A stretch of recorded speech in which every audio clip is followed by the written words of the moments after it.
Hello friends, myself Janin and welcome to all on my YouTube channel Biojo. So dear friend, आज हम एक बहुत important और interesting topic cell के बारे में डिस्कस करने वाले हैं। तो चलिए शुरू करते हैं। सबसे पहले बात करते हैं डेफिनेशन ऑफ ए सेल। एक सेल की डेफिनेशन क्या होगी? तो डेफिनेशन शुरू करने से पहले मैं यहाँ पर दो वर्ड लिख रहा हूँ। पहला वर्ड है हमारा स्ट्रक्चर और दूसरा वर्ड होगा फंक्शन। जहां पर स्ट्रक्चर का मतलब संरचना होता है, यानी कि जब कोई नई चीज बनती है तो उसको बोलते हैं स्ट्रक्चर, और जब कोई काम हो रहा होता है तो उसको बोलते हैं हम फंक्शन। तो जो सेल है हमारी, इसकी डेफिनेशन में ये दोनों ही वर्ड इस्तेमाल होंगे और डेफिनेशन कुछ इस तरह होगी। The cell is a structural and functional unit of life। ये काम करने वाली भी होगी और बनाने वाली भी होगी। बनाने वाली और काम करने वाली जो बेसिक यूनिट होती है वही हमारी सेल कहलाती है। एक बार और देख ले रहे हैं। The cell is a structural and functional unit of life. तो चलिए अगला टॉपिक है हमारा डिस्कवरी। और डिस्कवरी में सबसे पहले नाम आएगा एक साइंटिस्ट जिनका नाम था रॉबर्ट हुके। रॉबर्ट हुके नाम के साइंटिस्ट ने सबसे पहले एक सिलिकॉन पेड़ की छाल ली, कॉर्क लिया, और कॉर्क को अंडर माइक्रोस्कोप स्टडी करने के बाद उनको कुछ इस तरह एक, जैसे एक ब्रिक्स होता है, ब्रिक्स की दीवार है विदाउट प्लास्टर, बिल्कुल सिंपल सा बिना प्लास्टर की दीवार, कुछ इस तरह की स्ट्रक्चर दिखाई दी उनको। और उसके बाद में उन्होंने अलग अलग तरह की जो पेड़ की कॉर्क थी, जो पेड़ की छाल थी, उनको लिया और सभी को लगभग लेने के बाद ये ऑब्जर्व किया कि जितने भी कॉर्क की सेल्स थी उन सभी की स्ट्रक्चर लगभग एक जैसी ही थी। तो फाइनली वो इस कंक्लूजन पर पहुंचे कि जो ये सेल है, सेल हर एक प्लांट के अंदर प्रेजेंट होगी।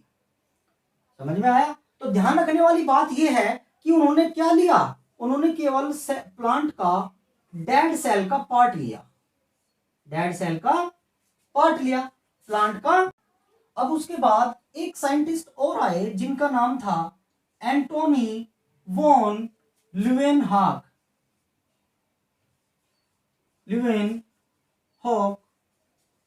नाम था।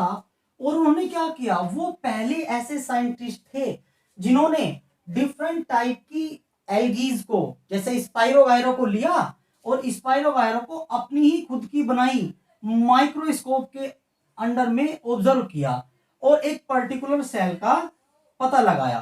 कहने का मतलब क्या था, जहां पर रॉबर्ट हुक हमारे ऐसे पहले साइंटिस्ट थे जिन्होंने सेल को डिस्कवर किया, और डिस्कवर किया किसकी हेल्प से, एक कॉर्क की हेल्प से, यानी कि डेड सेल को डिस्कवर किया। वहीं दूसरी तरफ एंटोनी वैन ल्यूवेनहॉक एक ऐसे साइंटिस्ट थे जिन्होंने सबसे पहले एक लिविंग सेल को ऑब्जर्व किया।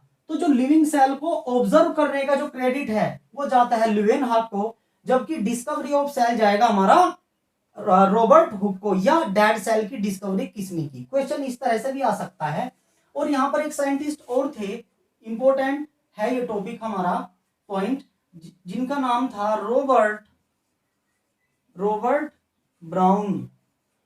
रॉबर्ट ब्राउन वो पहले साइंटिस्ट थे जिन्होंने पता लगाया कि सेल के अंदर, सेल के सेंटर में एक सर्कुलर स्ट्रक्चर भी प्रेजेंट होती है, जिसको उन्होंने नाम दिया न्यूक्लियस। यानी कि nucleus was firstly discovered by the Robert.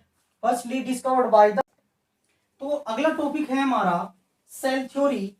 तो सेल थ्योरी में यहां पर दो साइंटिस्ट के नाम आते हैं।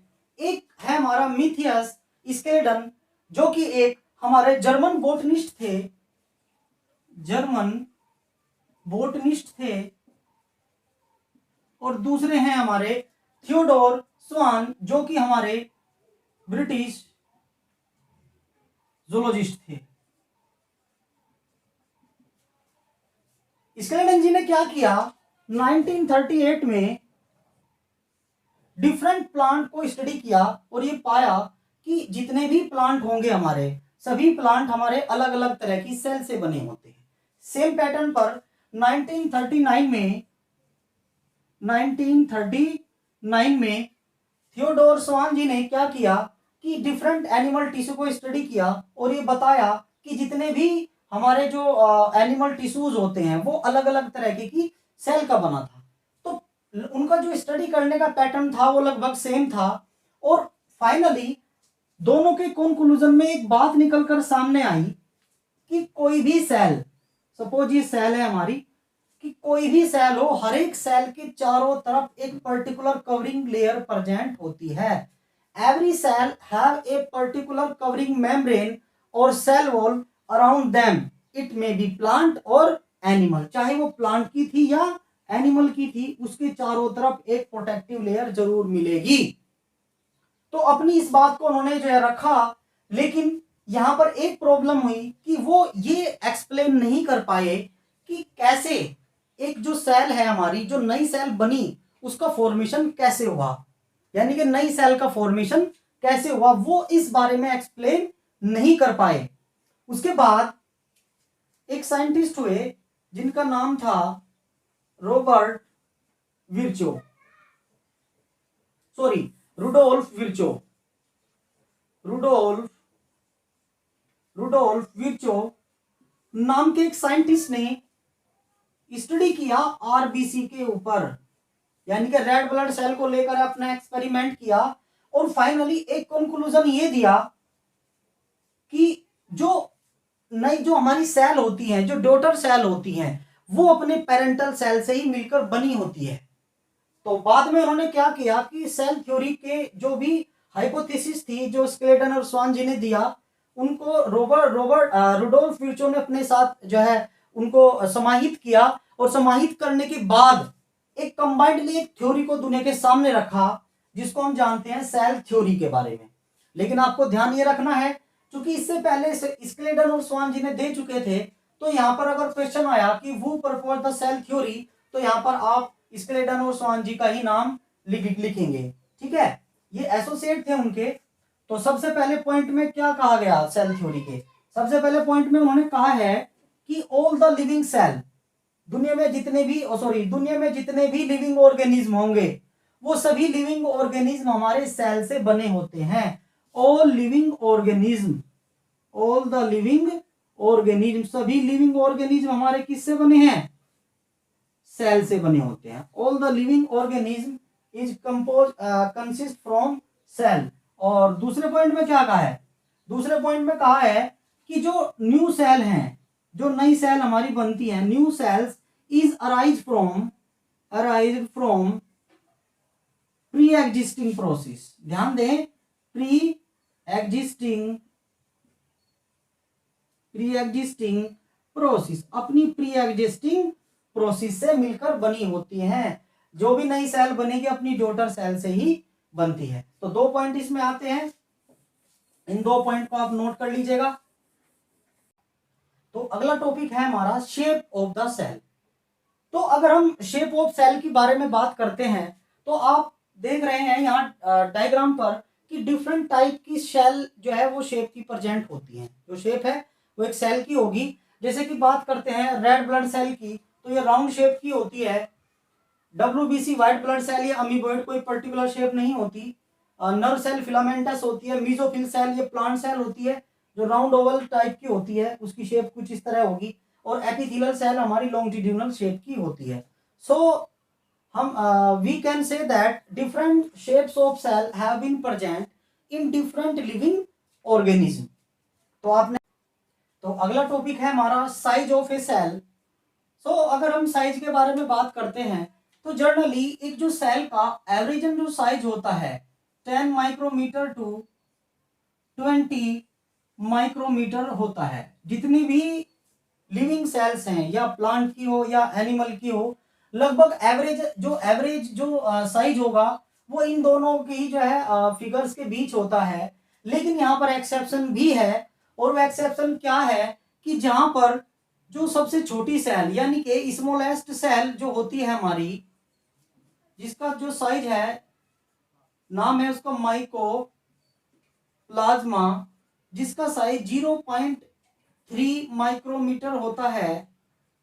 वहीं पर जो सबसे बड़ी सेल है, जो ओस्ट्रिच एग सेल होती है, एक ओस्ट्रिच के अंडे की सेल होती है, ओस्ट्रिच एग सेल होती है, जिसका जो एवरेजन जो लेंथ होगी लगभग 15 सेंटीमीटर तक इसकी जो लेंथ होती है। तो ये एक्सेप्शन है, तो आप ध्यान रख लीजिएगा। ये लार्जेस्ट सेल हुई हमारी, लार्जेस्ट सेल। तो आपको ध्यान रखना है कि एक्सेप्शन में mycoplasma become the smallest cell which have 0.3 micrometre in length, whereas the largest cell become ostrich egg and it have approximate 15 centimetre in length। तो लेंथ के बारे में भी हमने बात की कि साइज बेसिकली कुछ यही करता है, लेकिन लगभग सभी जो सेल का साइज होगा। तो अगला टॉपिक है हमारा types of a cell. Cell कितने टाइप की होती हैं? तो जनरली हम जो सेल है, सेल दो टाइप की होती है। पहली सेल होगी हमारी प्रोकैरियोटिक यानी कि यूनिसेलुलर सेल, यूनिसेलुलर सेल, जबकि दूसरे टाइप की होती है हमारी यूकैरियोटिक सेल, यूकैरियोटिक सेल। ठीक है, यूकैरियोटिक सेल जो कि मल्टी सेलुलर होती है, मल्टी सेलुलर, और ये हुई हमारी यूनिसेलुलर। हालांकि इन सब के भी अलावा यानी कि प्रोकैरियोटिक और यूकैरियोटिक के भी अलावा एक और सेल देखने को मिलती है जिसका नाम है मीजोकैरियोटिक।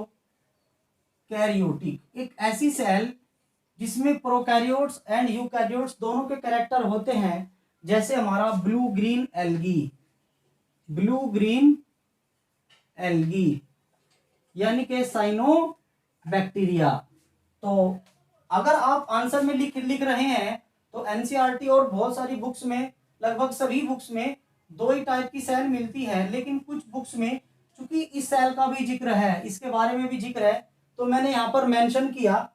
लेकिन आपको, आप चाहे तो 3 भी लिख सकते हैं, 2 लिख सकते हैं, आपकी मर्जी है। तो सेल के बेसिकली 2 टाइप होंगे, प्रोकैरियोटिक एंड यूकैरियोटिक। मीजोकैरियोट्स भी आप लिख सकते हैं, और हर एक सेल का एक पर्टिकुलर क्या कैरेक्टर होगा उसको मैं आने वाली वीडियो में आपको बता दूंगा। और आज के लिए वीडियो में इतना ही। इसके अलावा मैं सभी जितने भी मेरे व्यूवर्स हैं सभी को बहुत ज़्यादा थैंक यू कहना चाहता हूं कि मेरी पहली ही वीडियो बनी और आपने इतना ज़्यादा जो मुझको सपोर्ट किया। तो आज के लिए इतना ही, तब तक के लिए स्टे ट्यून्ड।